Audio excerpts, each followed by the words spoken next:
vimos una parte. ¿Cómo? No te escuché.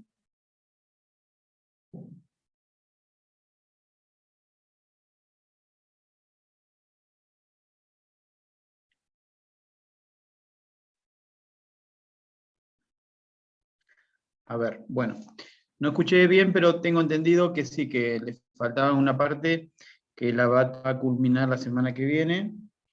Le estuvo explicando de una nueva acordada que salió sobre los domicilios electrónicos, ¿bien? El registro de domicilios electrónicos, que es muy importante, muy interesante, porque es algo novedoso y que se empezó a aplicar ahora a partir del 1 de abril, ¿bien?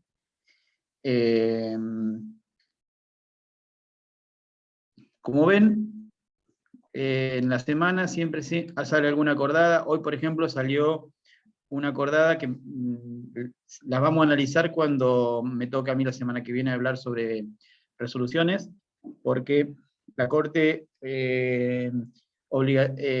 exige en forma obligatoria la publicación de las sentencias definitivas, ¿bien? Que eso no estaba previsto, así que bueno, también es una nueva acordada interesante, porque cuando veamos sentencia definitiva, ahí le voy a hacer hincapié a esta que salió hoy publicada en la página de la Corte. Bien, vamos a empezar con... ¿sí? ¿Quién me habló?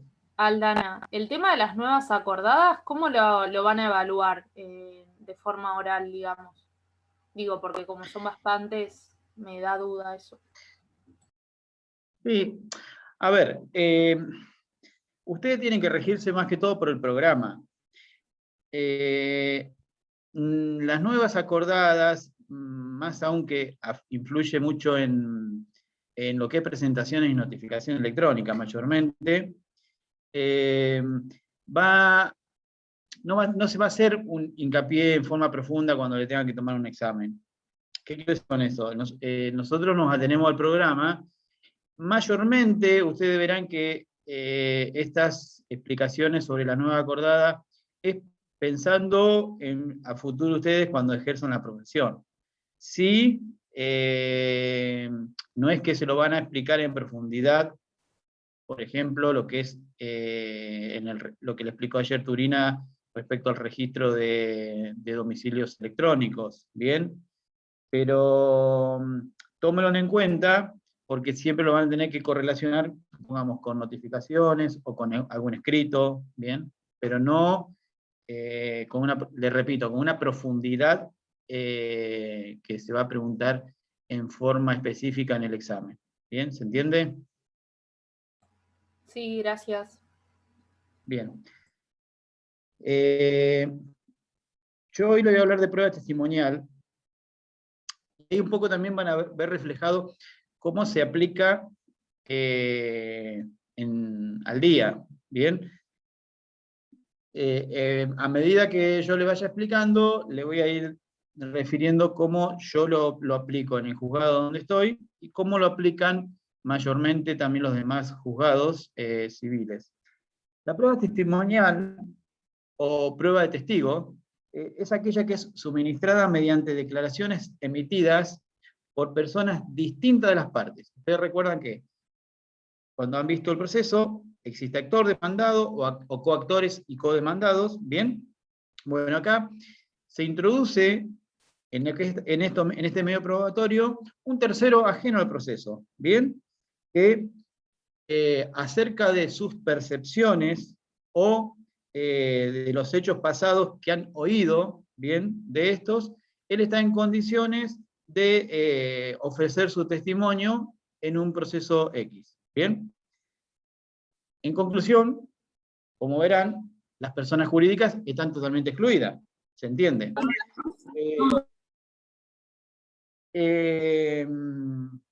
Entonces, tampoco puede ser testigos ninguna de las partes, ¿bien? Ahí estamos descartando. Y en cuanto a su objeto como testigo, para ofrecer la prueba testimonial, la prueba de testigo puede versar sobre cualquier clase de hechos, ¿bien? O sea, hechos que pueden ser pasados, hechos no directos, sino indirectos. ¿Qué quiere decir con esto? Muchas veces yo he visto testigos que lo que dicen, usted estuvo presente en ese acto, ejemplo, hace poquito, al dictar una sentencia, le preguntaba en la declaración, ¿usted estuvo presente en ese acto donde el actor, al bajar del colectivo, se cayó del colectivo o arrancó el colectivo en marcha mientras él iba bajando? Y el testigo dijo, no, yo no lo vi. Yo lo que escuché, que un tercero lo vio. O sea, fíjense que no es un testigo directo, sino que es un testigo indirecto. ¿Es válido ese testimonio? Sí, también se toma en cuenta al análisis final, al momento de el juez dictar sentencia, va a analizar la totalidad de las pruebas y dentro de ellas la prueba testimonial. Entonces, en primer lugar, el testigo es un tercero excluido a lo que es la parte. Tiene que ser toda persona mayor de 14 años, ¿bien? Y aquí vamos a empezar a analizar el tema de la edad, que es muy importante, porque el Código Civil y Comercial vino a trastocar lo que está previsto en el artículo. El 426 del Código Procesal de la Nación, o el 424, que es el Código Procesal de la Provincia de Buenos Aires. El Código 424, dice lo siguiente. Toda persona mayor de 14 años podrá ser propuesta como testigo y tendrá el carácter de comparecer y declarar, salvo las excepciones establecidas por la ley. En primer lugar, la edad se toma en cuenta al momento de declarar, no al momento del hecho. ¿Bien? O sea, al momento de declarar, de que sea fijada la audiencia que tenga que declarar esa persona, se va a tomar en cuenta si es mayor o menor de 14 años. ¿Bien? Ahora, no obstante ello, para que ustedes tomen referencia que el Código Civil y Comercial vigente vino a modificar y considerar ciertos artículos que dentro del Código Civil y Comercial son artículos netamente procesales. ¿Bien? Es lo que lo vengo diciendo en muchas clases. Uno de estos es este artículo que determina el artículo 25 del Código Civil y Comercial, que determina el adolescente. Dice que el adolescente es la persona de edad que cumplió menor de edad de 13 años. ¿Bien? Entonces, aquí empieza a jugar la diferencia que antes en el Código Procesal Civil y Comercial de la Provincia de Buenos Aires o de la Nación hablaba de 14 años, el Código Civil y Comercial viene a crear la figura del adolescente. Entonces, aquí la diferencia es entre menor de 13 años o mayor de 13 años. ¿Bien? Esto deviene justamente de la jurisprudencia que analizaba cuando se ofrecía un testigo menor de 14 años y decía, bueno, yo no le voy a negar que sea testigo un menor de 14 años, sino que lo voy a hacer lugar o no, y lo voy a tener en cuenta en forma de su madurez, su razonamiento y el conocimiento de los hechos, si efectivamente esa prueba testimonial resulta relevante al momento de dictar sentencia. ¿Bien? Eso para que vean cómo la edad no es un límite o un límite para rechazar o no esa prueba testimonial. Luego habla de los testigos excluidos, un poco relacionándolo con lo que estamos hablando recién. Los testigos excluidos ustedes lo van a ver, que está previsto en el 425 de la Provincia de Buenos Aires, el Código Procesal, y el Código Procesal de la Nación, que es el 427. El 425 del Código Procesal dice, sin perjuicio de la facultad del juez para desestimar de oficio y sin sustanciación alguna el ofrecimiento de prueba testimonial que no fuese admisible o de testigo cuya declaración no procedere por disposición de la ley, las partes podrán formular oposición si debidamente se hubiera ordenado. ¿Qué quiere decir con esto? Aquí empieza a juzgar los testigos excluidos. Yo le hablé el 426. El 425 habla de los testigos excluidos y le voy a después dar un ejemplo de lo que sucedió estando yo en el juzgado 1. ¿Quiénes no pueden ser ofrecidos como testigos? Los consanguíneos o afines en línea directa de las partes. ¿Bien? O sea, padre, hijo, nieto, ¿bien?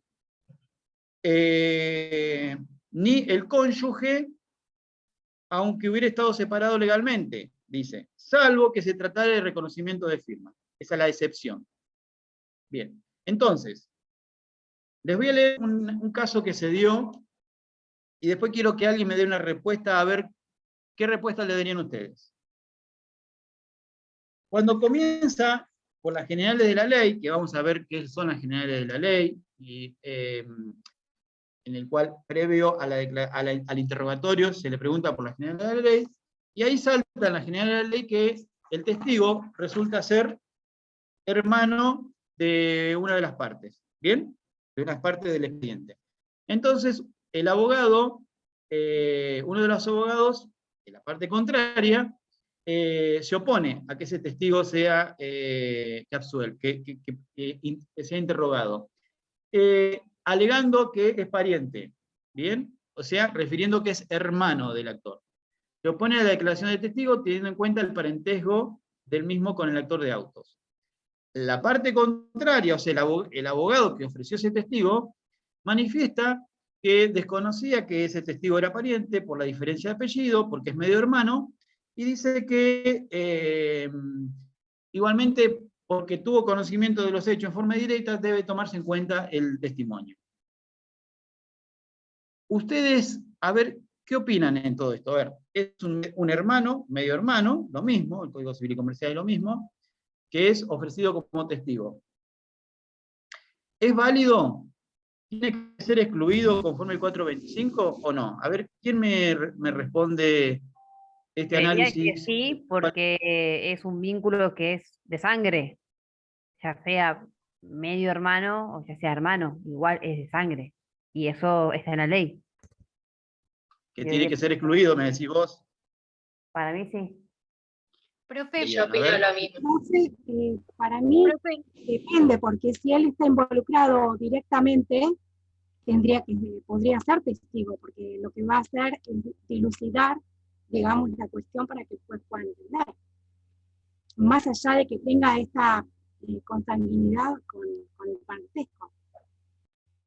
profe, ¿Quién pero el más se- 711 del Código Civil no es una excepción también. Es familia eso, ¿eh? Pero yo creo que se refiere solo a la línea recta y quedarían excluidos los hermanos, o sea, los hermanos podrían ser testigos. Bien, Para mí, esa los es la hermanos respuesta. pueden, pero tiene Bien, que esa tener es en la cuenta la respuesta. idoneidad. Exactamente. Miren cómo fue resuelto.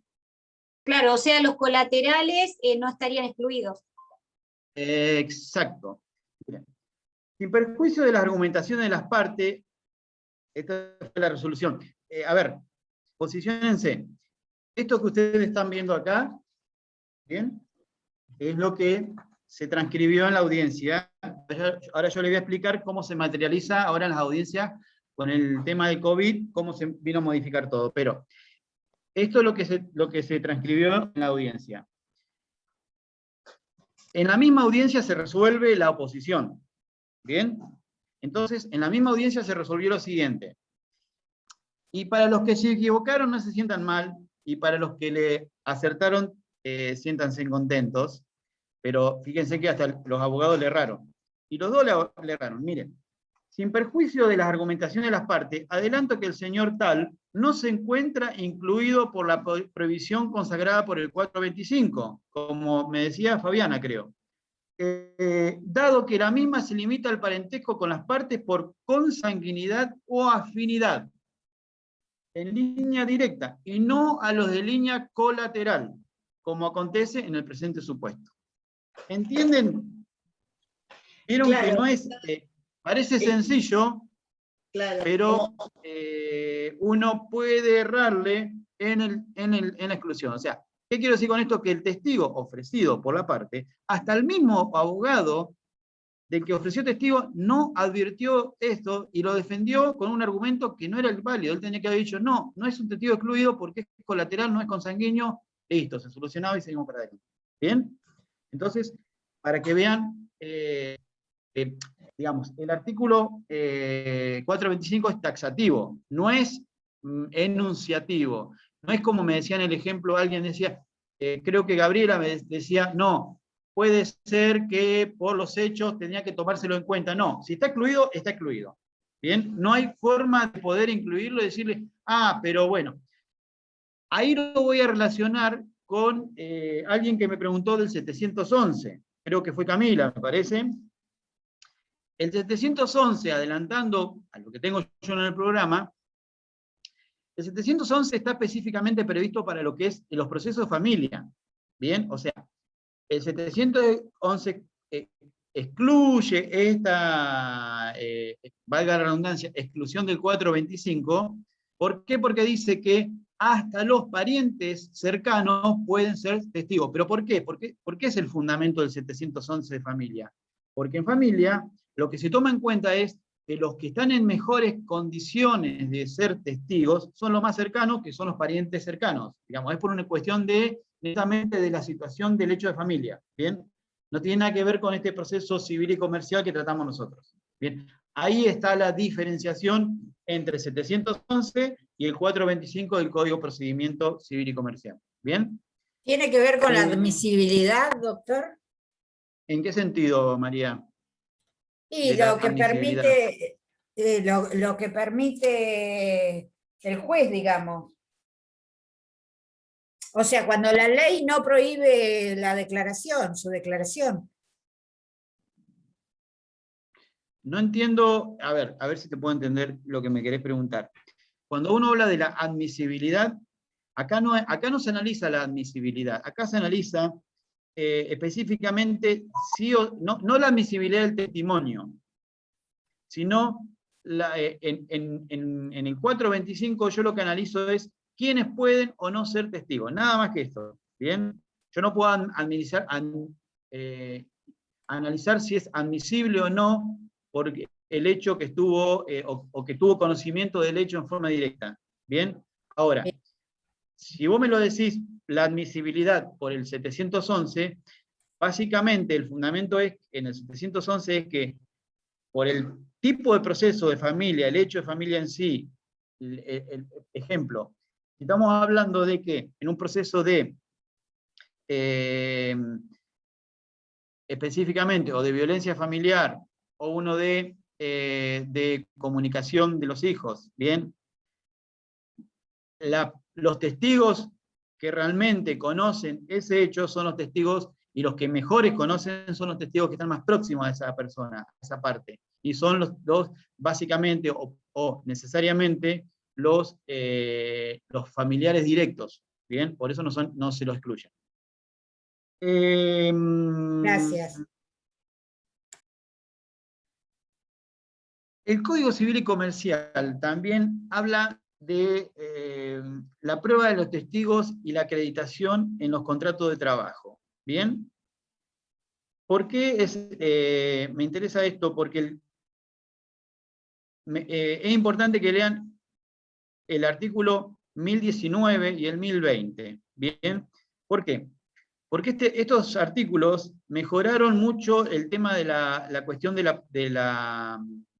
la posibilidad probatoria a través de testigos en los contratos de trabajo, donde vino a mejorar el viejo artículo del 1193 del Código Civil.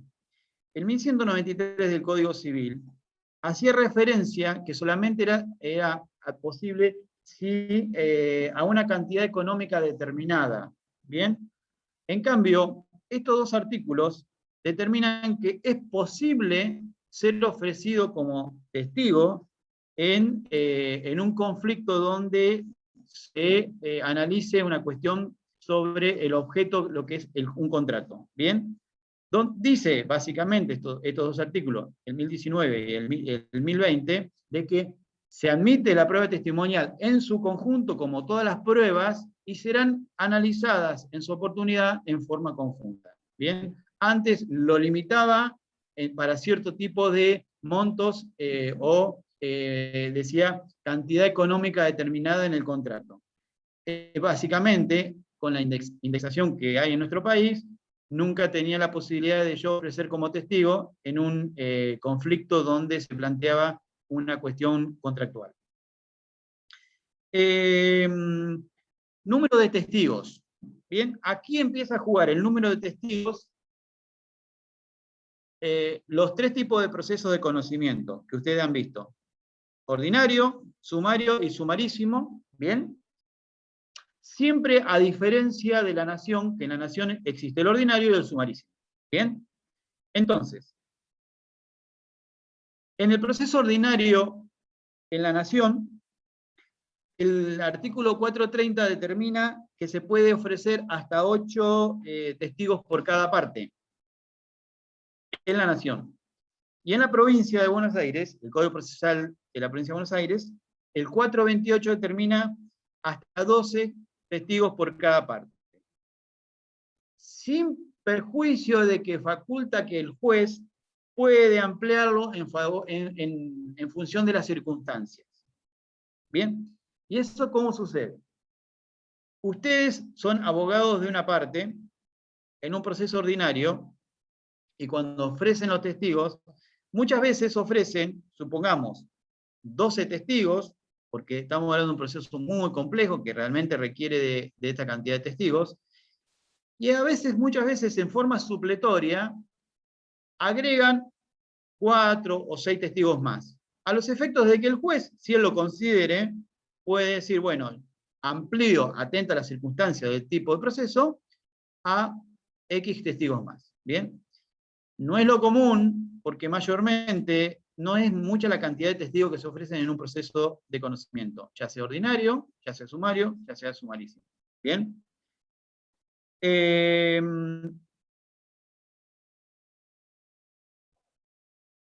A diferencia del ordinario, en el sumario se ofrecen 5 por cada parte.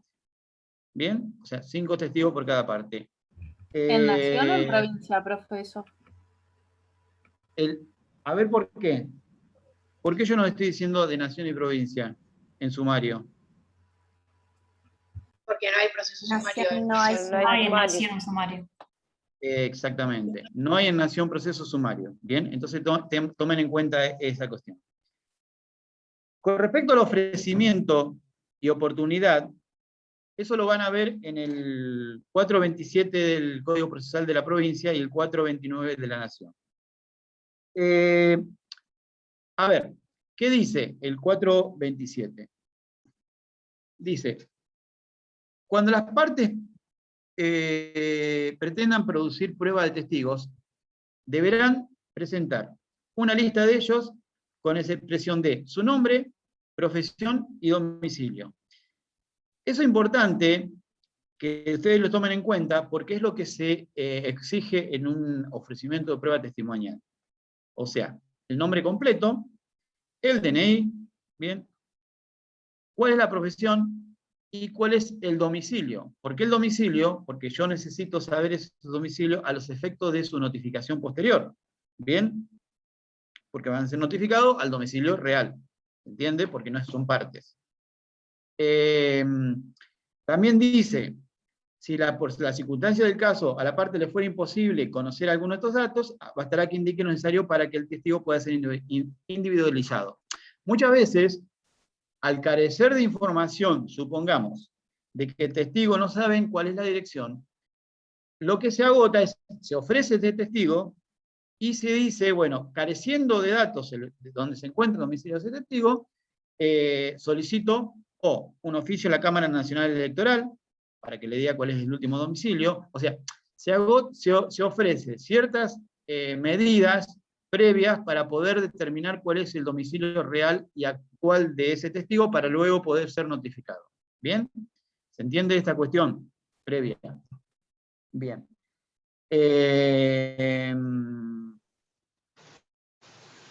Profesor, disculpe, ¿y en sumarísimo cuántos testigos hay? Números de testigos. O ya lo dijo, no escuché, disculpe. Bien, en el sumarísimo, La particularidad que tiene el sumarísimo es, recuerden ustedes que es un proceso corto, ¿bien?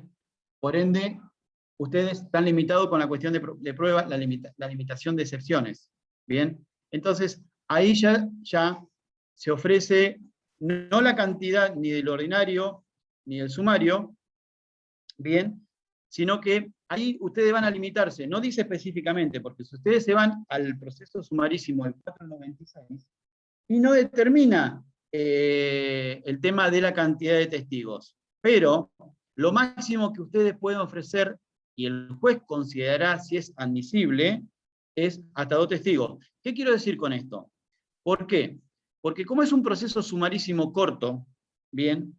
Y donde lo que se tiende es a no dilatar el tipo de proceso, muchas veces se niega, digamos, a determinadas ciertas limitaciones. Por ejemplo, vuelvo a lo mismo, están imposibilitados de las ciertas excepciones, ¿bien? Entonces, por eso yo... ¿En provincia o en nación 2 testigos? En provincia y en nación, ¿no? Específicamente ninguno lo dice, y en provincia y nación los dos tienen el mismo argumento. ¿Bien? Con respecto a el tiempo del ofrecimiento de la prueba. Cuando hablo del tiempo es, ¿cuál es el momento en el cual yo debo ofrecer la prueba testimonial? En el proceso ordinario, ustedes saben que la única prueba que estoy obligada a ofrecer es la prueba documental, la demanda de contestación. Las demás pruebas las puedo, o sea, estoy en condiciones de ofrecerle una vez que se ordena la apertura de prueba y que el juez ordene la formación de los cuadernos. ¿Bien? ¿Recuerdan esto? Entonces, el ofrecimiento, el momento que yo puedo ofrecer prueba es justamente ahí. Cuando el juez ordena la formación de los cuadernos, yo ahí ofrezco a los testigos. Eso es en la provincia. A diferencia de la nación, que la nación no determina esa cuestión. La nación dice que se debe ofrecer los testigos en la demanda, en la contestación, o en la reconvención, o en la contestación de la reconvención. ¿Se entiende? Ahí está la diferencia entre provincia y en nación. ¿Bien? En el sumario, ¿cuándo se ofrecería la prueba? A ver, ¿quién se anima? En un proceso sumario. Junto con el la demanda. Con la demanda, con la contestación, en su caso la reconvención y la contestación de reconvención. Lo mismo en el sumarísimo. ¿Bien? Y aquí agrego otro tipo de proceso que es en el proceso ejecutivo. En el proceso ejecutivo, cuando se plantea excepciones, ahí es donde yo ofrezco la prueba. ¿Bien? Porque si hablamos de un proceso ejecutivo es un proceso más corto, con más celeridad, porque lo que se analiza no es lo que es la obligación, sino si el título es válido o no. Pero cuando hay una excepción planteada que ofrezco un testigos, ahí es donde yo tengo que ofrecer el testigo. Y cuando la parte contraria va a ofrecer sus testigos, cuando contesta esa excepción. ¿Bien? ¿Qué es el interrogatorio? A ver, el interrogatorio básicamente es lo que ustedes estaban viendo, lo que yo les mostraba hoy. ¿Bien? Aquí ven en un interrogatorio. Es el conjunto de preguntas. O sea, el interrogatorio es lo que se va a formular, conjunto de preguntas formuladas por la parte que propone la prueba. Es decir, el actor propone una prueba testimonial, testigo X, tiene que, al momento, antes de la audiencia, presentar el interrogatorio donde pondrá ese testigo. ¿Bien? Ahora, se pueden dar estas circunstancias. ¿Qué es lo que sucede básicamente? Está obligado, a diferencia de lo que ustedes habrán visto o van a terminar de ver con el doctor Turina, que es la prueba confesional, que es el pliego de posiciones que se debe entregar con media hora de anticipación. Aquí el interrogatorio se puede entregar hasta el momento de la audiencia. Y ¿Es obligatorio presentar el interrogatorio? No, puede hacerse un interrogatorio in voce. Bien, o sea, a ver, vamos por parte. O sea, puede haber un interrogatorio preliminar, puede haber un interrogatorio in voce. ¿Qué quiere decir? Que el abogado diga, ¿tiene interrogatorio? No, voy a hacer las preguntas in voce. Bien, o sea, las tiene preparadas y las va a efectuar. Y también puede suceder que el juez haga las preguntas, el interrogatorio. Miren, a través de la Justicia 2020, que ustedes habrán escuchado y que la habrán explicado, y a través de la pandemia, en el cual nosotros estamos tomando las audiencias a través de un sistema de Microsoft Teams, ¿bien? Por ejemplo, esta semana y la semana pasada tomé una audiencia de vista de causa. Me preguntan acá, ¿Invoce tiene alguna limitación el abogado para preguntar? No, no hay ninguna limitación. ¿Saben cuál es la limitación que tiene para preguntar el abogado? La que le dé el juez. El juez puede considerar que con las preguntas formuladas ya son suficientes y decir que ya no acepta más ni pregunta ni repregunta. ¿Bien? O sea, el límite lo puedo poner yo como juez. Decirle, bueno, hasta acá llegaron. ¿Por qué? Porque si no puede haber un abuso de parte del abogado de generar unas preguntas innecesarias, inconducentes, impertinentes. ¿Bien? Volviendo a lo que estaba diciendo, yo tengo unas audiencias los otros días y no había interrogatorio. ¿Cómo empecé con las preguntas? Empecé yo a formular las preguntas. ¿Bien? Porque tengo facultades para hacerlas. Y era sobre un accidente.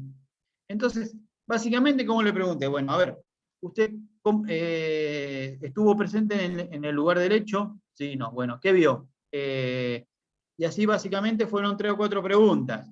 Cuando terminé mi interrogatorio, le pregunté al abogado, ¿considera usted hacer alguna pregunta? Sí, no, hizo una pregunta. Parte contraria, ¿usted quiere hacer una pregunta? Sí, no, y así terminamos. ¿Bien? Entonces, lo que prevé el código es justamente lo del interrogatorio. ¿Cómo se viene realizando y cómo se va a realizar aquí en adelante? Es distinto. ¿Por qué? Porque antes de la pandemia existía el proceso de oralidad, Justicia 2020. Con la pandemia se vino a profundizar esto y yo, por ejemplo, tomo las audiencias preliminares, la vista de causa, totalmente por Microsoft Teams. ¿Qué quiero decir con esto? Que yo estoy presente así como estoy ahora hablando con ustedes, con un funcionario, en otra computadora también. Tengo posicionado, el Microsoft Teams es muy similar al Zoom, y lo voy a tener al abogado con la parte actora, o la parte actora puede estar en su domicilio, al abogado de la parte demandada con su parte demandada, que puede estar en su domicilio, y a los testigos. ¿Saben cómo yo realicé el testimonio del testigo? Previamente le pedí que me mostrara el DNI, también a las partes, y luego le hice hacer un paneo de 360 grados para saber si se encontraba solo. ¿Por qué? Porque yo necesito saber que no hay influencia de un tercero que le esté ejerciendo o le esté dando letra para poder contestar los testimonios. ¿Bien? Una vez que yo lo corroboré, le empecé a efectuar el testimonio que corresponde. Eso, como se hace, se graba. O sea, automáticamente, yo en la audiencia de vista de causa, primeramente manifesté si había un principio de acuerdo. Cuando no hubo un acuerdo, le hice saber que la audiencia se iba a filmar, cómo se iba a materializar, ¿bien? Y cuando, antes de yo empezar a preguntar, lo primero que hice es, por las generales de la ley, manifestar lo del falso testimonio conforme el Código Penal, y luego empecé con las preguntas. Todo eso se grabó desde el comienzo hasta el final. Una vez que eso se grabó, eso se guarda en lo que se llama una nube que nosotros tenemos en la Corte, y se inserta en el sistema Augusta, en el sistema que nosotros tenemos guardado todo el expediente digital, ¿bien? En un acta, en un link, está guardado toda la filmación. Esa filmación, esa grabación, es la que a mí me sirve. Cuando yo tengo que dictar sentencia, me meto a esa grabación y empiezo a acordarme de toda esa información que fui recabando en esa audiencia, que me sirve para poder dictar sentencia.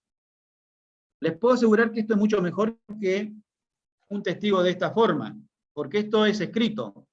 No es lo mismo ser lo escrito que lo que fue grabado y escuchado, porque se escucha hasta los gestos. Los gestos, la forma de contestar. Bien, todo eso es muy importante para nosotros para poder dictar una sentencia.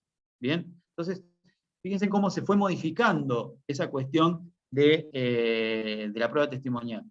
Que muchos consideran que no es importante la prueba testimonial. Y yo les puedo asegurar que veo que se caen muchas pruebas por caducidad de prueba, porque desisten, y a veces pierden el proceso por orfandad probatoria, ¿bien? Y la orfandad probatoria justamente es porque no tuvieron en cuenta los testigos, ¿bien? Les doy un ejemplo. Hace una semana rechacé una sentencia sobre una mordedura de perro a una nena de 2 años, ¿por qué? Por orfandad probatoria. ¿Y por qué? Porque se confiaron que con la prueba es suficiente y dejaron de lado la prueba testimonial que para ese caso hubiera sido muy importante, porque los testigos, o evidentemente no había testigos que ofrecer, y la prueba, el tipo de proceso era insuficiente, o la cantidad de prueba era insuficiente. ¿Bien? A ver, me fui un poco por las ramas del programa, pero básicamente yo quiero para que entiendan cómo es una prueba testimonial en la actualidad. Yo trabajo totalmente virtual, sería, a través de un sistema de Microsoft Teams. Otros juzgados trabajan de esta manera. Citan al testigo. Nosotros tenemos en cada edificio donde estamos, tenemos dos salas de audiencias. Citan a un testigo, y al testigo, por la cuestión de la pandemia, lo tienen aislado en ese lugar, y a los abogados sí, los tienen a través del Microsoft Teams en sus domicilios, estudio jurídico o domicilio. Solamente hacen venir al testigo. Eso prevé la Corte, que se le llama audiencia semipresencial o semivirtual. Bien, la Corte dijo, ustedes pueden decidir cuál es la modalidad que quieren tomar, si quieren tomarla de esta manera o quieren tomarla de la manera que la tomo yo, por ejemplo, bien, que hago totalmente virtual. Muchos consideran el miedo de decir, bueno, pero el testigo puede estar influenciado. Bueno, yo considero que si yo tengo la herramienta suficiente y puedo comprobar que efectivamente no hay una influencia de un tercero, ese testigo es válido, ¿bien? Eso es una decisión propia de cada juez. El interrogatorio, primero, las preguntas deben formularse en forma interrogativa o indagatoria, no en formas subjetivas.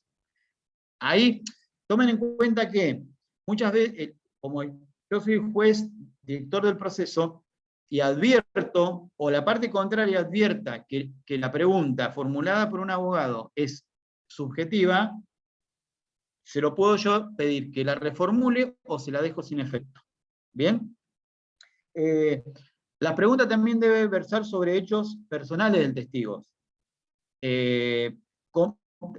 Pueden ser sobre hechos personales como pueden ser sobre hechos de terceros. Yo hoy le explicaba. O sea, puede ser un testigo que efectivamente lo vio o un testigo que conoce a través de otro. ¿Qué quiero decir con esto? No es que fue presencial, sino que dice, bueno, me enteré porque me contó Juan de que lo vio en el momento del hecho. ¿Bien? Después, por supuesto, uno cuando llega al momento de la sentencia va a tomar esa relevancia si es muy importante, si es relevante, si es concluyente y contundente a los efectos de dictar la sentencia. Pero es un testimonio que se toma en cuenta también. ¿Cómo es la forma?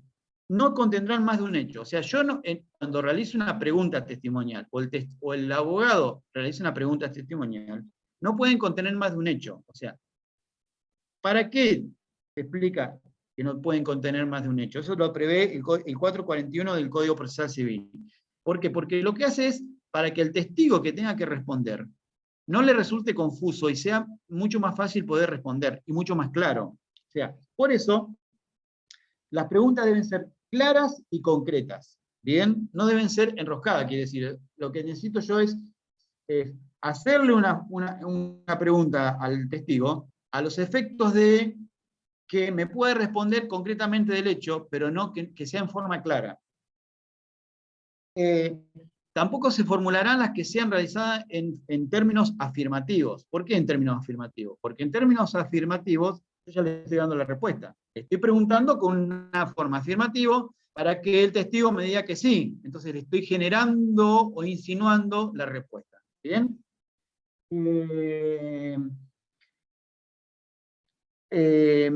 No se formularán las preguntas que sean ofensivas o vejatorias.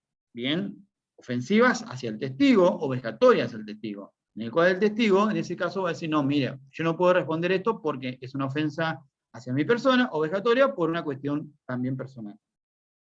Tampoco pueden ser los que son formuladas con caracteres técnicos.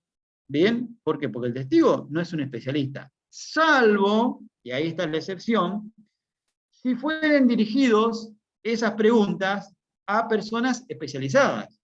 Porque si yo tengo un testigo que es un profesional en tal materia, supongamos técnico, mecánico, le voy a realizar una pregunta, o el abogado le va a realizar una pregunta científica, o sea, técnica, donde está capacitado para ese testigo responder.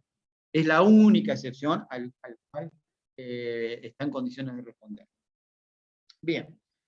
¿Cómo se cita el testigo? Eso está previsto en el 431 del CPC, de la provincia, y el 433 de la Nación. Ahora, vamos a ver cómo se cita y la particularidad y cómo se maneja ahora con respecto al tipo de proceso, cómo lo estamos manejando nosotros en la actualidad. Primero se cita por cédula, ¿bien? Al domicilio real. Por eso justamente le decía que cuando yo denuncio un testigo tengo que denunciar el domicilio. Con 3 días de anticipación, ¿bien? 3 días hábiles.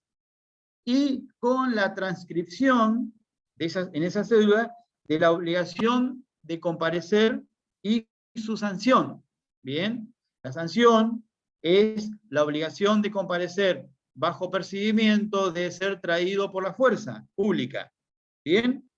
¿Qué quiero decir con esto? Si no viene en la primera audiencia, en la segunda puede ser traído por la fuerza pública. ¿Sucede? Sí. Más de una vez hemos ordenado y ha sido librado el oficio de la policía y ha sido traído por la fuerza pública. ¿Por qué? Porque es una obligación el que tenga que venir a testimoniar. ¿Bien? La particularidad que tiene es la excepción que prevé el 432. Se lo voy a leer, miren. El 432 dice: si en el escrito de ofrecimiento de prueba la parte no hubiera solicitado que el testigo sea citado por el juzgado, se entenderá que ha asumido la carga de hacerlo comparecer a la audiencia. ¿Qué quiero decir con esto? Yo ofrezco testigo, pero no digo nada de que el juzgado lo cite, se aplica el 431. ¿Qué quiero decir con esto? Yo asumo, la parte asume la obligación de hacerlo traer. O sea, no se notifica, no se libran las cédulas, sino que yo tengo el compromiso, al momento de que sea fijada la audiencia, de que en el día de la fecha esos testigos vengan en forma personal. ¿Por qué? Porque yo asumí el compromiso de traerlos, bajo percibimiento de tenerlo por desistido, o sea, de caerse esa prueba. Bien. ¿Qué sucede con este tipo de proceso, del proceso de oralidad? Cuando nosotros tomamos la audiencia preliminar, donde la audiencia preliminar se insta a las partes a ver si pueden llegar a un arreglo, no llegado a un arreglo, se fijan las pruebas, en las pruebas que se fijen, el juez dice, prueba testimonial, fulano, mengano, comprometiéndose las partes a, conforme el 431, de traerlos en forma personal. Es decir, que una vez que se realice la audiencia de vista de causa, Los testigos que no vienen se lo van a considerar por desistido. Ejemplo, en la última audiencia de vista de causa que yo tuve, había 2 del actor, 3 del demandado, 3 de la citada y 1 de un tercero citado. O sea, habían 3, 6, 9 testigos. ¿Saben cuántos testigos tomé en la vista de causa? Uno solo. ¿Por qué? Porque las partes en la preliminar habían asumido la carga del 431 de asumir la responsabilidad de que vengan los testigos. En este caso no tenían que venir, tenían que estar presentes en Microsoft Teams a través del link que estaba autorizado, que ellos tenían que denunciar con anticipación un correo. Como no se hizo, al momento de la grabación dejé constancia de que los testigos tal, los testigos tal, los testigos tal no comparecieron, por ende se hace efectivo el apercibimiento de 431 teniéndolo por desistidos. ¿Bien? Eso es lo que generaría lo que vamos a ver más adelante, que es la caducidad. ¿Bien? O sea, ya perdieron la oportunidad de proceder al ofrecimiento y la producción de la prueba. ¿Bien?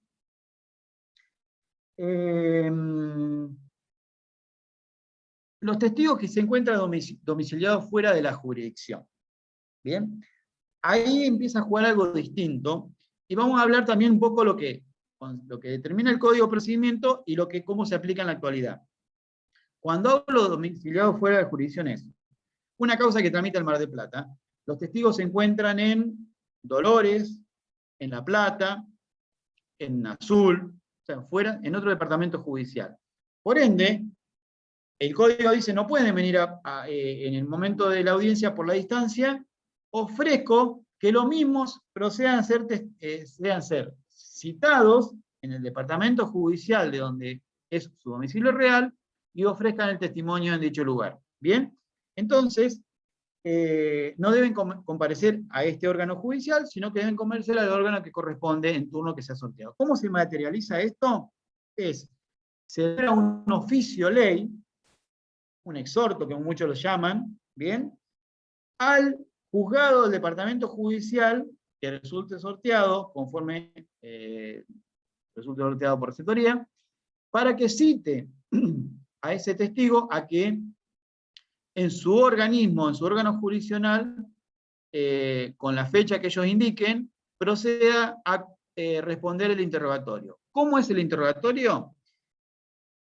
Previo al libramiento de oficio, se ofrece el testimonio en el expediente. ¿Bien? ¿Para qué? Para que la parte contraria, o sea, para que se ponga a disposición la parte contraria, y ofrezca también, dentro de los 5 días, sus preguntas. ¿Bien? ¿Qué es lo que se materializa cuando es en forma presencial? A ver si se entiende. Se va a realizar una prueba testimonial en otro departamento judicial, que se va a hacer a través de un oficio.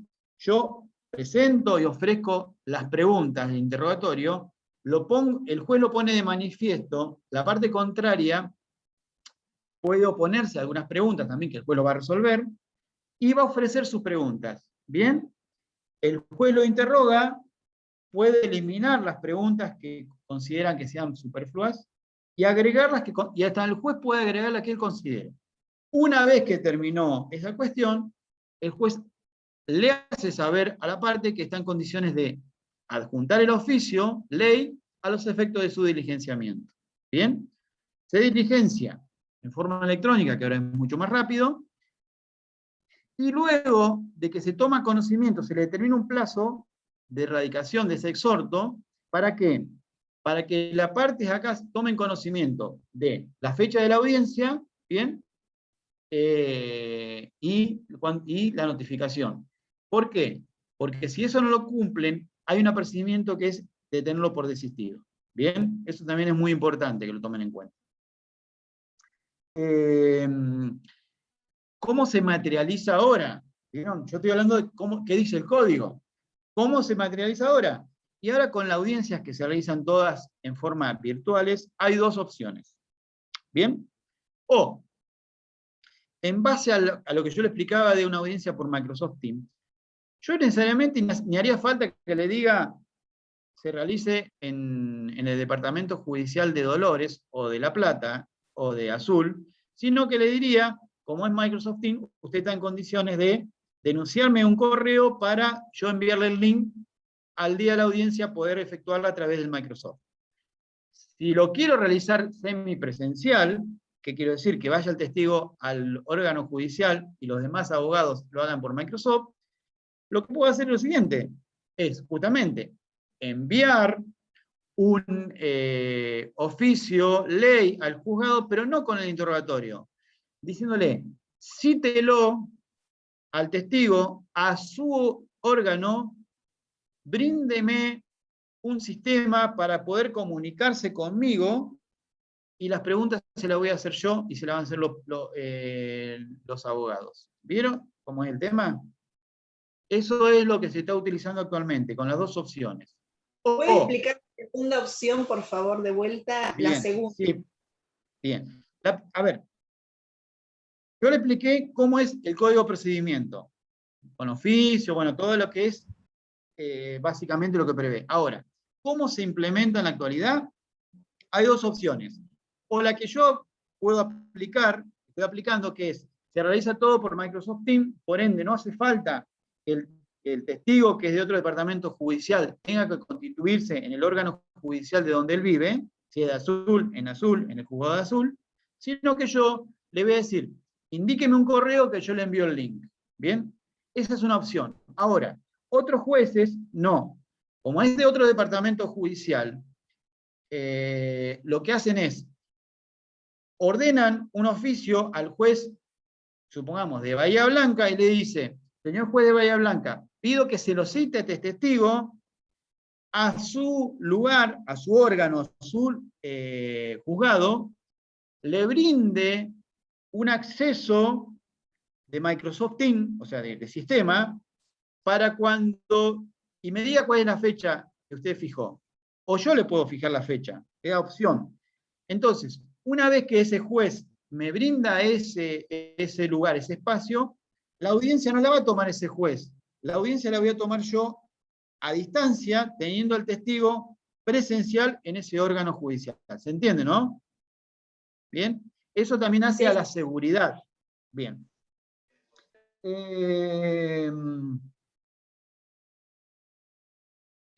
Ahora, un poco lo que le había dicho. Primero, el testigo es un deber jurídico, es una carga jurídica. ¿Bien? Y al ser una carga jurídica, hay una coercibilidad que es bajo percibimiento de traerlo por la fuerza pública. Dice, esto también para que no use como excusa no tener internet. Exactamente. Muy bien lo que me estaban diciendo. Porque muchas veces lo que pueden tener excusa, y eso me puede suceder no solamente de uno de fuera de otro órgano judicial. Si yo llego a tener un testigo acá, en Mar del Plata, primero yo hago la opción, donde le digo al abogado de la parte que él mismo puede llevar a la parte y a los testigos a su estudio jurídico con las precauciones previstas de la pandemia, ¿bien? O la opción de que denuncie un correo electrónico para yo enviarle el link. Pero también me decían recién, si hay una excusa de que no tengo internet, listo, no hay ningún problema. Venga al juzgado, que yo le voy a brindar un espacio donde usted va a estar aislado, testigo solo, separado, con un funcionario mío que puede estar a 5 metros si quiere, y ahí vamos a poder ofrecer el testimonio. ¿Bien? O sea, como verán, las opciones son variables y se pueden realizar.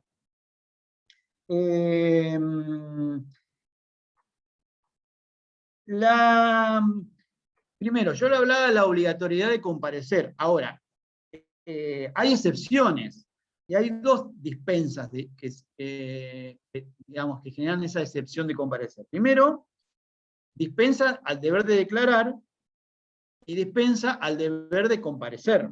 ¿Bien? Primero, la dispensa al deber de declarar son las que tienen consagración prevista en la ley. ¿Bien?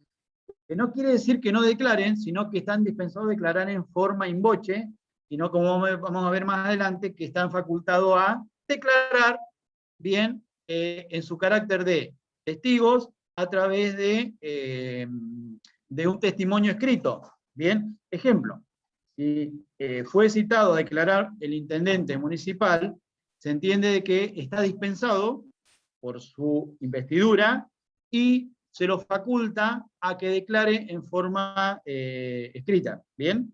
O sea, va a responder los testimonios en forma escrita. En cambio, la dispensa de comparecer se dan básicamente, y lo van a ver ustedes muchas veces, es cuando hay un problema de salud. El testigo fue fijada una audiencia para el día lunes, supongamos, el testigo va a hacer una presentación, el abogado, donde va a manifestar que por problema de salud es imposible comparecer, o en su caso, no tiene que comparecer, sino que va a tener que intervenir a través de este sistema de audiencia a través de Microsoft Teams.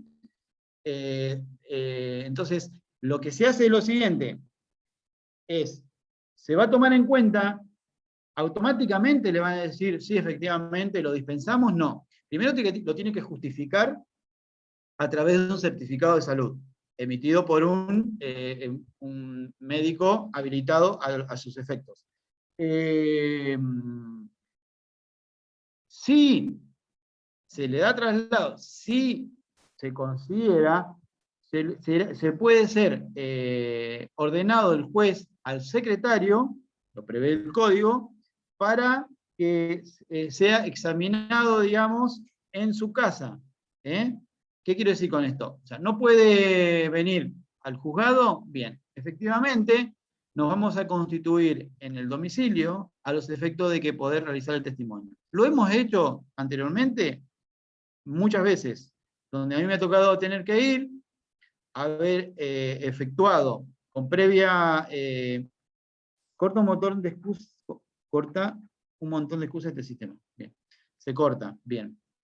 No, le decía que con esto se cortan un montón de excusas del tipo no puedo viajar, del tipo no tengo internet, o sea, me parece que es mucho mejor este sistema porque no hay tanta excusa por parte del que tiene que presentarse a declarar para no presentarse. Sí, perfecto. A ver, la excusa de la salud no es una excusa válida si no está bien justificado. Debe justificarse, y lo mismo sucede con la solvente, ¿bien? Con la prueba confesional. Coincidiendo lo que vos decís, con esta cuestión de la forma de que se toman las audiencias, ya las excusas de no poder presentarse por problemas de salud, muchas veces no se pueden justificar. ¿Por qué? Porque se puede realizar el testimonio antes. En todo caso, si no puede constituirse en el juzgado, se autorizaba al secretario para que se constituya con la presencia de los letrados de las partes y se realizaba el testimonio en el domicilio. Pero en este caso, con el tema de la cuestión de que se realiza todo a través de un sistema de Microsoft, no es necesario, digamos, esta justificación porque estaría suficiente con realizarse en su lugar. Ejemplo, con la cantidad de contagios de COVID, bien, podían justificar, decir, bueno, estoy contagiado, no puedo ir al juzgado. No hay problema, se va a realizar a través de este sistema, denúncieme el correo, y yo le envío el link para que usted en el horario proceda a ingresar a esta audiencia virtual o a esta forma de materializar el testimonio. ¿Bien? Profe, sí. La excepción entonces a tener que declarar es que pueda hacerlo por escrito, ¿si entendí bien? Claro, porque yo le hablaba de la excepción, la que es consagrada por la ley del deber de declarar. Bien, cuando es el deber de declarar es la que están previstos por la ley. Bien, entonces, la Corte Suprema de la Provincia de Buenos Aires determina quiénes son los que están excepcionados de declarar. Bien, el ejemplo que yo le di, por ejemplo, era el testimonio que tiene que realizar el intendente. Bien, ¿qué es lo que más comúnmente hemos tenido nosotros. Entonces, al intendente lo que se hace es, se libra un oficio y se le dice, mire, usted tiene que responder todas estas pruebas. Lo que hace el intendente es contestarlo en forma escrita y lo envía al juzgado. ¿Bien? Entonces, esa es una de las excepciones. A ver, el 445 dice lo siguiente, mire. El 455. Excepciones de la obligación de comparecer. Exceptúase de la obligación de comparecer a prestar declaración a los funcionarios que determinen la reglamentación de la Suprema Corte. Dichos testigos declararán por escrito con la manifestación de que lo hagan bajo juramento o promesa de decir la verdad, dentro del plazo que fije el juzgado, debiendo entenderse que no excederá de 10 días si no se hubiera citado especialmente. ¿Bien? Eso va analizado con el deber de declarar, con el deber de comparecer. Porque yo no lo puedo obligar, por ejemplo, al intendente a que comparezca. Por eso le doy conforme el 455, la oportunidad de que él presente el testimonio en forma escrita. ¿Bien?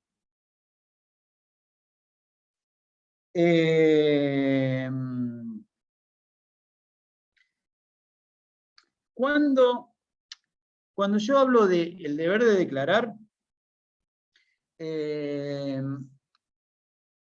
a un testigo cuando tenga que declarar, porque es lo que se plantea, la excepción de declarar. Se da muchas veces cuando el que tenga que declarar es el testigo es psicólogo. Y hemos tenido muchos planteos en este sentido, donde la parte contraria dice, no, este testigo tiene que ser exceptuado a declarar. ¿Por qué? Porque las preguntas que se van a hacer pueden afectar el secreto profesional. ¿Bien? Entonces, lo que nosotros resolvemos y que hay que tomar en cuenta es, yo no me puedo adelantar a ese planteo, sino que yo le tengo que decir, mire, está bien, ese testigo va a declarar. Lo que yo voy a tomar en cuenta al momento de declarar, si esa pregunta, porque como van a ser formuladas un interrogatorio bastante extenso, si esa pregunta que va a formular va efectivamente a afectar el secreto profesional. ¿Qué quiero decir con esto? Yo no le puedo hacer lugar al planteo que formuló en forma anticipada, sino que al momento del testimonio es donde el juez va a analizar interrogatorio, o sea, pregunta por pregunta, si efectivamente esa pregunta afecta o no el secreto profesional. Y en ese caso, el juez va a considerar que esa pregunta no va a ser respondida. ¿Se entiende, no? O sea, ahí está la diferenciación. También, muchas veces sucede que se hace una pregunta y esa pregunta puede exponerlo a esa persona a un enjuiciamiento penal o comprometer su honor. ¿Qué quiere decir con esto? Y ahí justamente el testigo va a decir, me opongo a responder justamente porque si yo efectúo esta respuesta, puede ser comprometido o enjuiciado penalmente. ¿Bien? Entonces, ahí donde está, digamos, dispensado de declarar.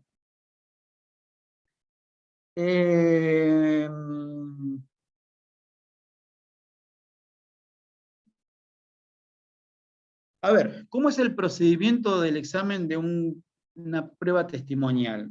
Primero, uno tiene el testigo en forma presencial, ya sea presencial en el juzgado, ya sea a través del sistema de Microsoft Teams en el sistema, y lo primero que se le realiza es el juramento o promesa de decir la verdad. ¿Bien? El 438 dice lo siguiente. Dice, antes de declarar, los testigos prestarán juramento o formularán promesa de decir la verdad, y serán informados de las consecuencias penales a que puedan dar lugar las declaraciones falsas o reticentes. ¿Bien? Eso es importante que se formule, porque esa anticipación, digamos, y esa omisión que uno puede formular en la testimonial, puede importar la nulidad de la declaración, que sí se entiende que es una nulidad relativa y no absoluta, porque ¿cómo se va a subsanar esa nulidad relativa? Por la convalidación de las partes. ¿Bien? Me están preguntando el artículo. El artículo es el 438 del Código Procesal Civil de la provincia. 438 y 440 el de la Nación. Retomo. El tema de el juramento promesa de decir la verdad es fundamental que antes de que uno empiece a realizarle el interrogatorio, o sea, preguntarle sobre la mecánica de los hechos, si estuvo presente, qué vio, qué no vio, es la declaración o promesa de decir la verdad. Fíjense que dice en el artículo 438 es declaración presentada juramento o promesa a decir la verdad a su elección, o sea, jura o formula una promesa a decir la verdad. ¿Bien? ¿Es una cuestión semántica? Puede ser, básicamente. ¿Por qué? Y lo más importante es, y será informado de las consecuencias penales que puedan dar a las declaraciones falsas o reticentes. Cuando le hacemos saber de este artículo 438, y le hacemos saber de que su testimonio falso puede ser reprimido por el Código Penal, ¿por qué? Porque si se comprueba que efectivamente hubo una falsa declaración, puede ser sancionado. Bien, eso se lo hace saber en forma anticipada. Luego de esta introducción al testimonio, es donde acto seguido se procede a realizar el interrogatorio. Ya sea con un interrogatorio anterior presentado por la parte que ofreció la prueba, ya sea que se realice in voce, tanto sea por el juez, tanto sea por el abogado que ofreció, de la parte que ofreció la prueba testimonial, y con la repregunta que va a realizar a posteriori el abogado de la parte contraria.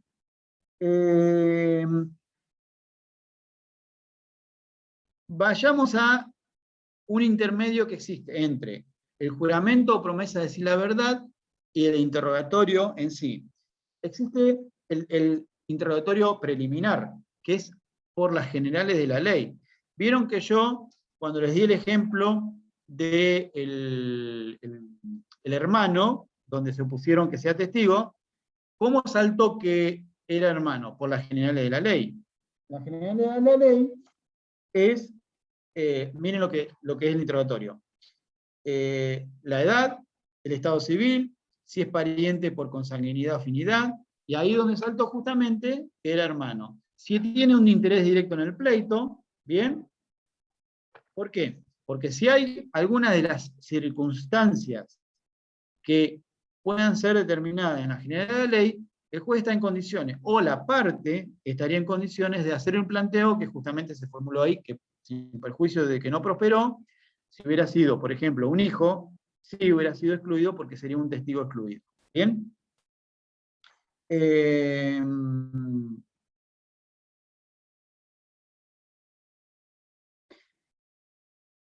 Básicamente, el interrogatorio, el buen interrogatorio, las preguntas que estén bien formuladas y que sirven a los efectos de que esas respuestas del testigo sean muy importantes para el dictado de la sentencia, es lo que se considera en un interrogatorio. Por ejemplo, lo más importante, que diga cuándo, dónde y cómo ocurrió el hecho. O sea, cuándo, dónde y cómo, que sepa.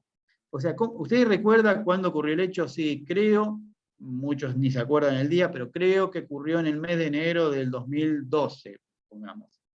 ¿Cuándo y dónde, cómo conoció el testigo? ¿Cómo lo conoce? Bien. Hay preguntas fundamentales que hacen a determinar efectivamente los puntos claves para poder ser analizados y ser utilizados al momento de la sentencia. Por eso es justamente que el interrogatorio es muy importante que esté bien formulado. Las preguntas, hoy les decía, no tienen que contener más de un hecho. Deben ser claras y concretas. No se formularán las que estén concebidas en términos afirmativos. O sea, como darle la respuesta en forma anticipada, y las que sugieran a respuestas ofensivas o vejatorias, le decía hoy. Y las de carácter técnico solamente están previstas para las personas que se encuentran especializadas. El ejemplo que le daba de un mecánico, un ingeniero mecánico, que justamente es testigo, y la pregunta refiere justamente a su especialidad. Si hay una oposición a una pregunta formulada, esa impugnación, esa posición, automáticamente se resuelve en el momento de la audiencia. ¿Bien? Ahora, el juez hace lugar o no a la oposición. ¿Esa oposición es recurrible? A ver quién puede responder, se anima a responderlo. ¿Es recurrible, es apelable? ¿O es susceptible de recurso de revocatoria? Yo creo ¿Qué que opinan sí. ustedes? A ver. ¿Por qué? ¿Quién dijo eso? ¿María Cristina? María Cristina. Bien. Recuerden lo siguiente. En la etapa de prueba no son irrecurribles. Bien, o sea, solamente pueden ser planteados o hacer la reserva de que pueden ser formulados al momento de que el expediente sea elevado a la segunda instancia cuando se ha concedido el recurso de apelación por la sentencia.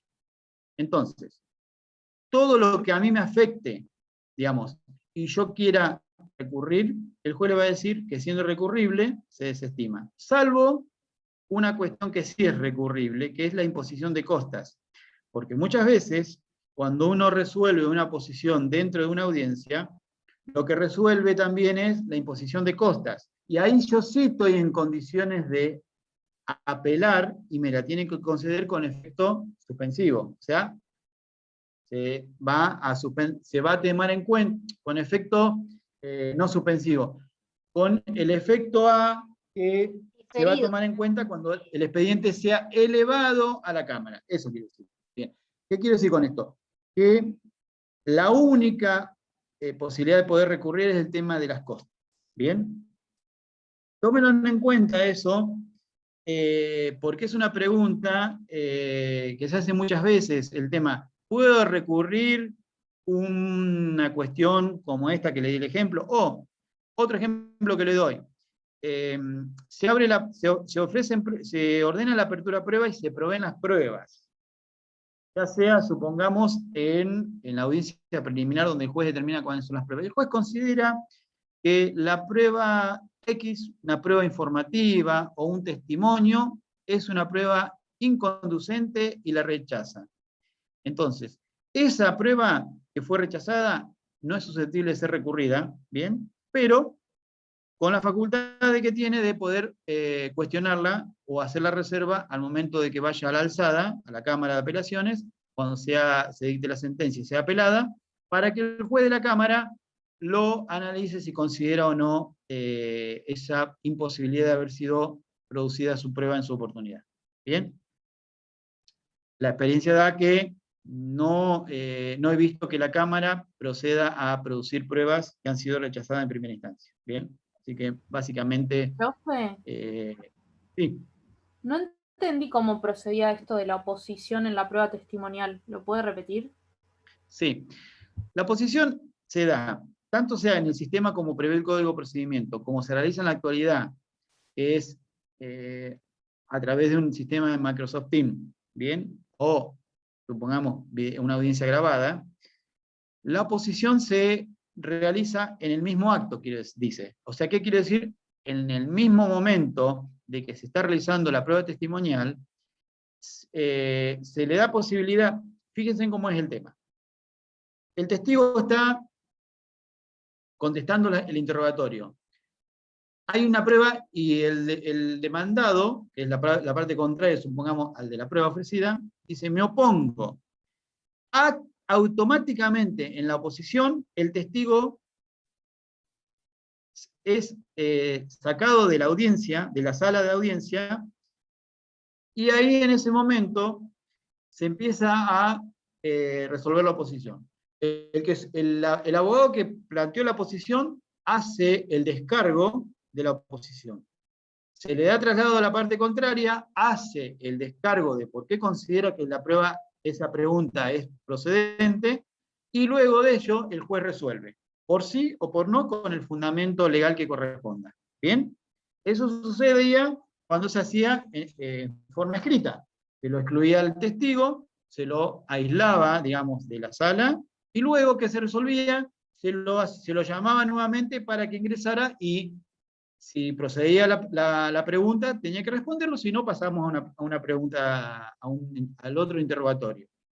Ahora, ¿cómo se materializa con la audiencia por Microsoft Teams?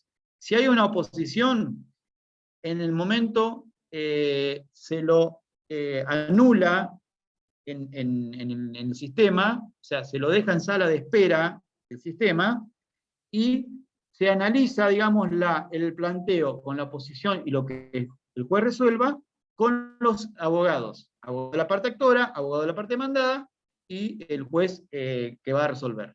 Una vez que el juez resuelve, bueno, hace entrar de vuelta al testigo que estaba en sala de espera en el sistema Microsoft Teams, y le hace saber que debe o no responder la pregunta. Bien, básicamente, en la práctica se realiza de esa manera. ¿Se entendió? Sí, gracias. Bien. ¿Cuáles son las características principales de las preguntas? Me queda muy poquito y ya los voy a cortar. Si no puedo terminar, te voy a dar 10 minutos. Si no puedo terminar, voy a hacer como el doctor Turina, voy a terminar la prueba testimonial la clase que viene, y después a mí me toca hablar de resoluciones. ¿Bien? ¿Cuáles son las características principales de las preguntas? Deben vincularse a hechos controvertidos en la causa. Por eso ahí está la oposición. Vieron que yo le hablaba de oposición. Si le hace una pregunta que no son sobre hechos controvertidos, o no son sobre hechos que corresponden a la causa, ahí es donde figura el tema de la oposición. Deben ser claros para que los testigos lo entiendan fácilmente. Yo no puedo hacer una pregunta en la cual el lenguaje técnico no es suficiente para un testigo porque desconoce de ese lenguaje.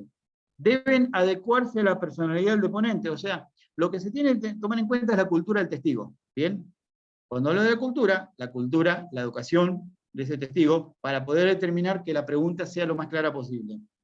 Deben ser lo más concisas posibles. ¿Bien? Y no deben ser concedidas en términos afirmativos, como les decía hoy. ¿Por qué? Porque eso insinúa la respuesta. Luego de esto, que se termina con la pregunta, lo que sucedía muchas veces era, se ofrecía la prueba testimonial, el interrogatorio, y al final el abogado dejaba una salvedad, deja a salvo la facultad de repreguntar. ¿Bien? ¿Qué quiere decir en esto? Que terminado el interrogatorio, le preguntamos al abogado, doctor, ¿va a hacer una pregunta más? Sí, y ahí formulaban las preguntas más. Finalizadas las preguntas del abogado de la parte que propuso el testigo, se le hace saber a la parte contraria, al abogado de la parte contraria, si va a él a repreguntar. Bien, finalizado la repregunta, el juez, si no hizo las preguntas en forma al comienzo, o el juez, si puede considerar, puede él mismo también hacer las preguntas que él considere necesarias. ¿Bien?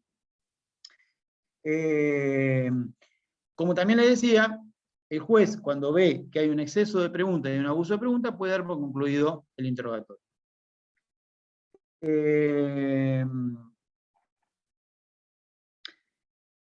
Careo. Hay un punto que habla de careo. El careo muy poco se ve, nunca lo tuvimos nosotros. Se empezó a ver en este proceso de oralidad Justicia 2020, muy pocas veces, pero yo no lo he tenido yo personalmente, pero sí lo he visto que se ha realizado. ¿Por qué? Porque ahí es donde se puede utilizar el careo, porque como hacer grabado y presentado, se puede juntar a dos partes. ¿En qué consiste el careo? Cuando existen dos testimonios contradictorios, se realizó el testimonio de fulano, Acto seguido, se realizó el testimonio de Sultano y hay una contradicción. Se realiza un careo. ¿Para qué?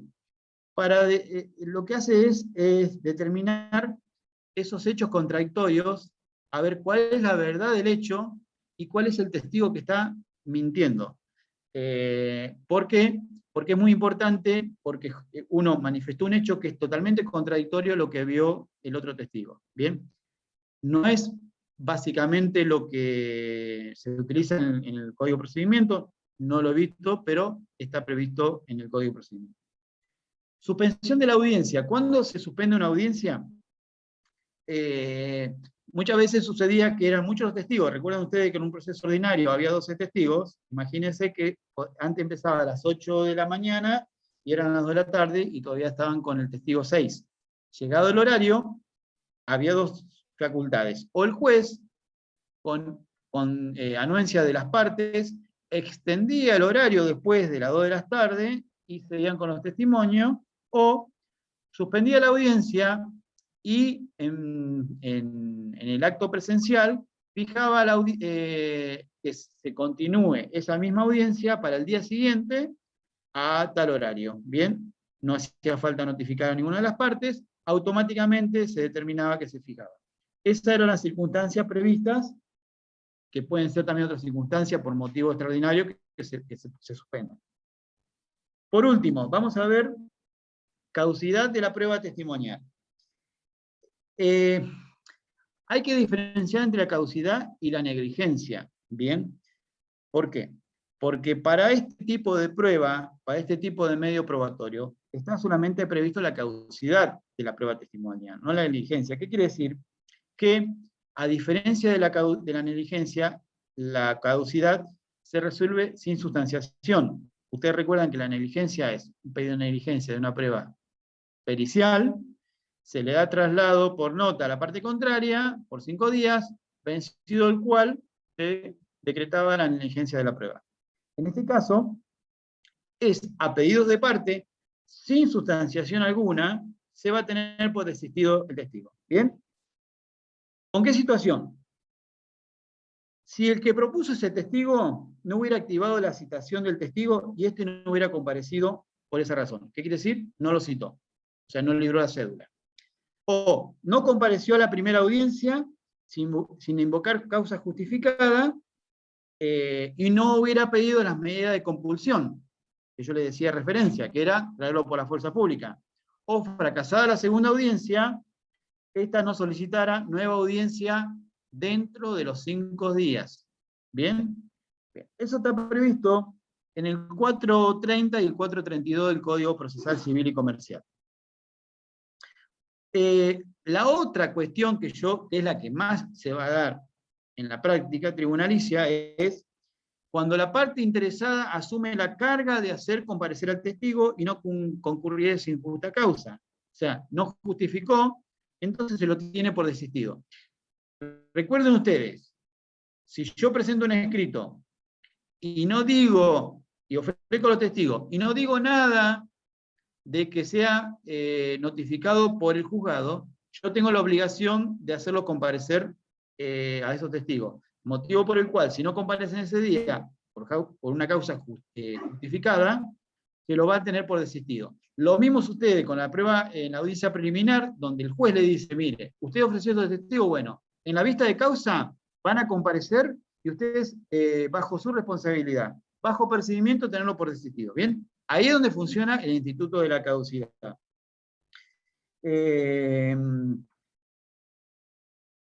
A lo mismo que le decía hoy, las resoluciones mediante las cuales se declara la caducidad, que son resoluciones interlocutorias, son inapelables, sin prejuicio de que eso lo va a poder replantear en la Cámara.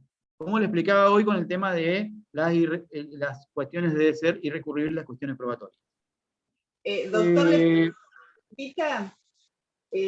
en la clase del doctor Gropo se dijo que las resoluciones de caducidad eran no interlocutorias, sino providencia simple. Sí, yo no considero eso. Para mí son interlocutorias por la estructura. A ver, ¿Por qué yo considero que son interlocutorias? Al margen de que sea o no interlocutoria, las caducidades primero son irrecurribles, ¿bien? Pero ¿por qué yo considero que la estructura es una interlocutoria? Por el formato. ¿Por qué?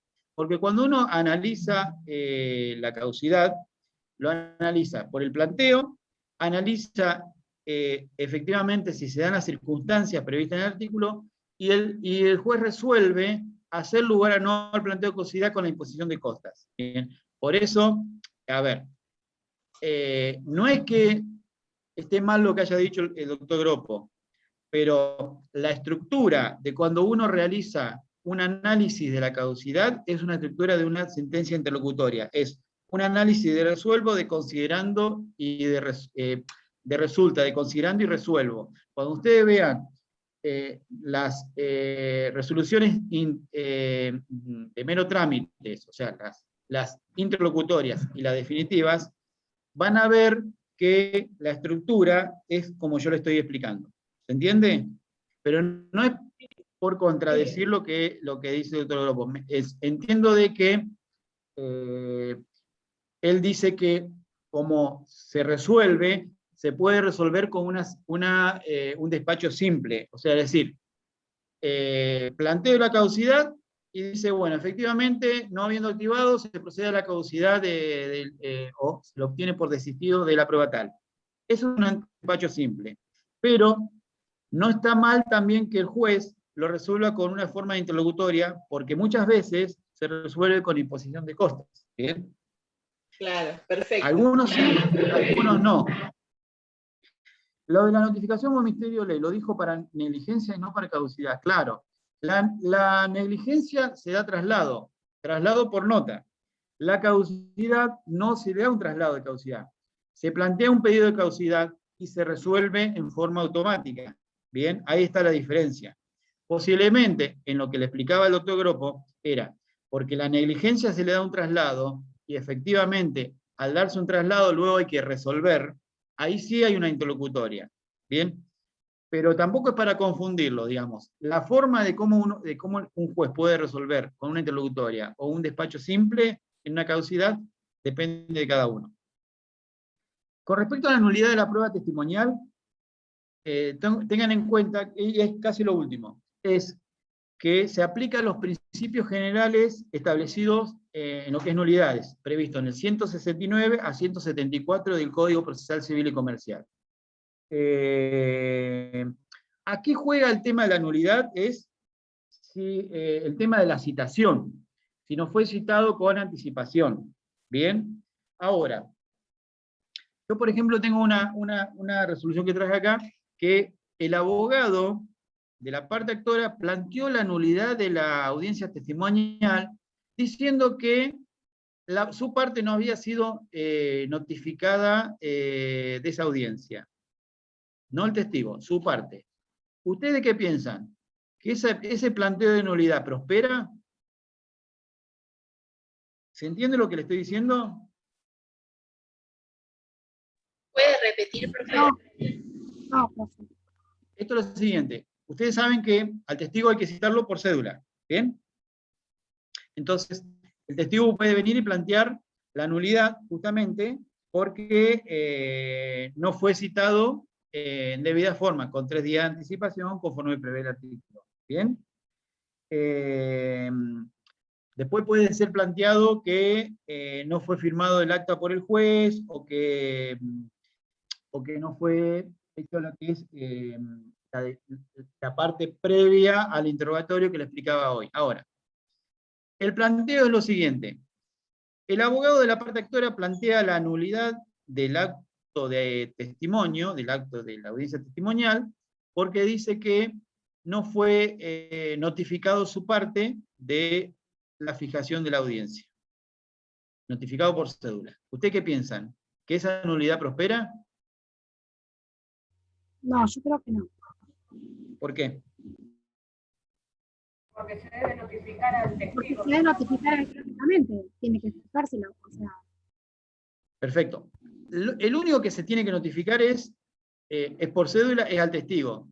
A la parte se notifica al Ministerio de Ley de ese proveído. Esa es la diferenciación entre una forma y la otra de notificar. ¿Bien? Entonces, la parte podría haber cuestionado en el plazo de 5 días esa audiencia si faltaba efectivamente o si había algún requisito que no estaba cumplido. Como lo consintió, su planteo de nulidad se rechazó. ¿Bien? Así básicamente fue esa cuestión. Con respecto a la apreciación de la prueba, que fíjense que yo siempre hablé de la apreciación de la prueba al momento de dictar sentencia, la prueba se remite al estándar jurídico de la sana crítica. O sea, ¿qué quiere decir el juez? El juez va primero a analizar la idoneidad de los testigos. ¿Bien? Justamente es la cuestión. Y luego va a analizar la alegación de ese interrogatorio, esa respuesta formulada a través de la sana crítica. Todo en conjunto a la totalidad de las pruebas ofrecidas en ese proceso.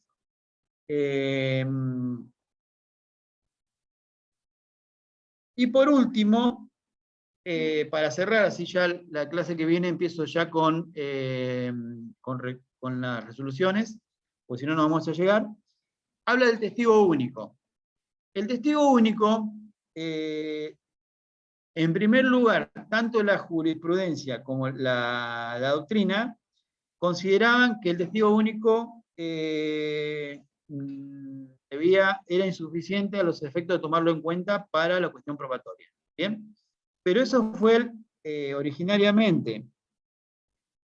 Nosotros más de una vez, cuando tenemos que dictar sentencia, tenemos solamente el testigo. Y básicamente, sucede en forma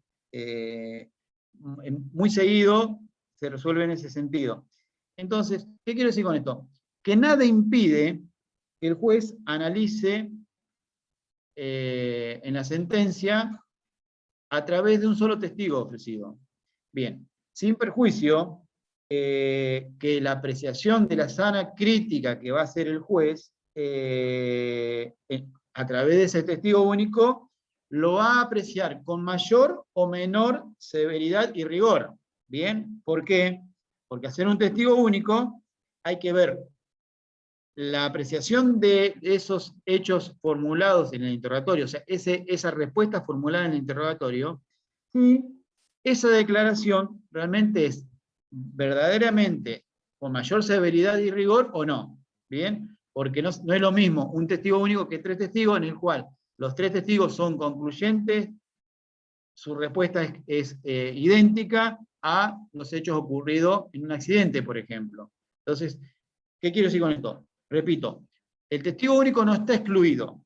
Sí se entiende que el juez, cuando va a analizar la sana crítica, va a tomar en cuenta con un rigor o con mayor severidad y rigor el análisis de ese testigo único. Bueno, por último sería esta cuestión. ¿Alguna pregunta antes de concluir? No, muchas gracias, doctor. Bien, nos vemos el viernes que viene. Cualquier duda que tengan, antes de comenzar con resoluciones, me hacen sobre todo lo que hablé de testigos. Que tengan buen fin de semana. Gracias, buen fin de semana. Gracias, Gracias igualmente. Chao, Hasta luego. Hasta luego. Buenas noches.